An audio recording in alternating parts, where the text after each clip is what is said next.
నిరుద్యోగ సమస్యలు ఆదివాసీ ఉద్యమకారుల ఆకాంక్షలు నెరవేరే దిశగా తన గణాలను వినిపిస్తానని ఎమ్మెల్సీ కోదండరాం హామీ ఇచ్చారు. తమ పార్టీ టీజేఎస్ కు కాంగ్రెస్ ఇచ్చిన హామీలను ఒక్కొక్కటిగా నెరవేరుస్తుందన్నారు. మంత్రి పదవి విషయంపై ఇంకా సమాచారం లేదంటున్న ఎమ్మెల్సీ కోదండరాంతో మా bureau chief Shekhar face to face. Sir చెప్పండి, ఈ ఎమ్మెల్సీ ప్రొఫెసర్ కోదండరాంతో ఉన్నాం. సార్ చెప్పండి, ఈ ఎమ్మెల్సీ ద్వారా మీరు ప్రజల తరపున ఎలాంటి మీ వాయిస్ వినిపించబోతున్నారు, ఎలా చూస్తారు? మేము పార్టీగా మొన్న మా రాష్ట్ర కమిటీలో కొన్ని అంశాలను గుర్తించినాం. అందులో ఉద్యమకారుల విషయం కానీ, ఉద్యమ ఆకాంక్షల సాధన కానీ, ఇట్లాంటి అనేక అంశాలను గుర్తించినాం. ఆ గుర్తించిన అంశాలపైన ఒక కార్యాచరణ కొనసాగుతూ ఉంటుంది. దానికి ఇది ఒక సాధనంగా ఉపయోగపడుతుందని మేము నమ్ముతున్నాం. ఆ చిత్తశుద్ధితో దాన్ని ఒక సాధనంగా ఉపయోగించుకునే ప్రయత్నం చేస్తాం. అంటే ప్రధానంగా మీకు ఇచ్చిన టీజేఎస్ పార్టీకి కాంగ్రెస్ పార్టీ ఎలాంటి హామీలు ఇచ్చింది? అందులో ప్రస్తుతం ఎమ్మెల్సీగా మీకైతే ఇంకేమన్నా కమిట్మెంట్స్ ఉన్నాయా? ఉన్నాయి కదా, ఉన్నాయి. వాటి కోసం కూడా మేము ప్రయత్నం చేస్తాం.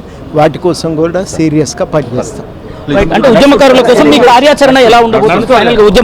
ఎందుకంటే మీరు గతంలో ఉద్యమకారునిగా ఉన్నారు, అనేక కేసులు ఏ కార్యాచరణ అయినా ప్రభుత్వంతో సంప్రదింపులకు ఒక వెసులుబాటు ఉన్నది. ఆ వెసులుబాటులు ఉపయోగించుకొని మాట్లాడతాము, చర్చ చేస్తాము, వాళ్ళ దృష్టికి తీసుకుపోతాం.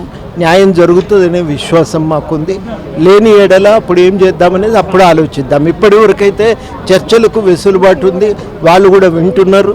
కాబట్టి మేము ఇప్పటి వరకు ఈ విషయంపై ఇక అంతకంటే ప్రత్యామ్నాయం అవసరమని ఎప్పుడు కూడా మేము ఆలోచించలేదు. ఎమ్మెల్సీగా చట్టసభల్లో మొదటగా మీరు ఏ వాయిస్ ఎంచుకోబోతున్నారు? ఏ సమస్య పైన మాట్లాడాలని ఆలోచన? ఇప్పుడు ఇవన్నీ చెప్పిన కదా, వాటన్నింటి గురించి ఆదివాసుల సమస్యలు, రిజర్వేషన్ల, బీసీ రిజర్వేషన్ల పెంపు కోసం, సాధన కోసం ప్రయత్నము, ఇట్లాంటి అనేక అంశాలు, ఉద్యమకారుల సంక్షేమము, నిరుద్యోగ సమస్య, వీటన్నింటి కోసం నిరంతరం కృషి చేస్తాం. చివరిగా ఒక ప్రశ్న సార్, కోదండరాం సార్ మంత్రిగా కాబోతున్నారు అనేది పెద్ద ఎత్తున చర్చ జరుగుతుంది.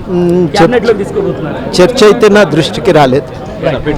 ఇది పరిస్థితి. ఉద్యమకారుల ఆచరణ కోసం ఆదివాసుల సమస్యలు తదితర కార్యాచరణ ఏదైతే టీజేఎస్ కుందో వాళ్ళ సమస్యలపైన ఖచ్చితంగా చట్టసభల్లో నా గొంతు వినిపిస్తాను.